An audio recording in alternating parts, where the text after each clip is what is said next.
Somali pirates have reportedly accepted a ransom payment and are set to release a Ukrainian freighter loaded with weapons that they seized 2 months ago. Piracy has exploded off of Somalia as the country descends into anarchy, and worse, so has terrorism. Somalia is fast becoming the newest safe haven for al-Qaeda, and it may even be attracting American terrorists. Here's our chief investigative correspondent, Brian Ross, tonight. The scenes are familiar, but this terrorist training camp propaganda tape comes not from Pakistan or Afghanistan, but from the impoverished, lawless country of Somalia.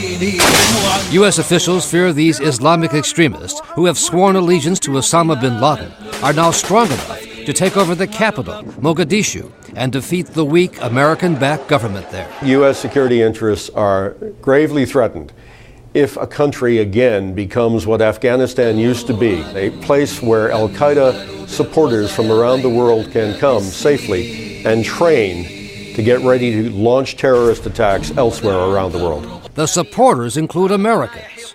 U.S. law enforcement officials say more than a dozen young men from the large Somali community in Minneapolis may have already gone there to join up. We have an active al-Qaeda cells recruiting these people. Officials tell ABC News that this former Minneapolis resident, Shirwa Ahmed, a naturalized U.S. citizen, blew himself up in a suicide bomb attack last month in northern Somalia. To make the word of Allah the Most High. A recent recruitment tape from the group called Al-Shabaab features an anonymous young man speaking with what seems to be an American accent and phrasing. And we have a global mission. That's why America puts us in number 41. In the terrorist list. The al-Qaeda-connected group has taken control of much of Somalia with brutal tactics reminiscent of the Taliban in Afghanistan. This tape shows a recent convert to Christianity just before he was beheaded.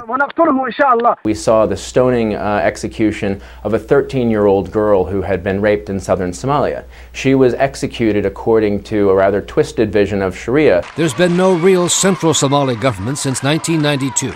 And only the presence of Ethiopian troops and tanks and U.S. aid has kept the transitional government in Mogadishu from collapse. I think the Obama administration is going to be forced to pay attention to Somalia because events there have deteriorated as far as they have.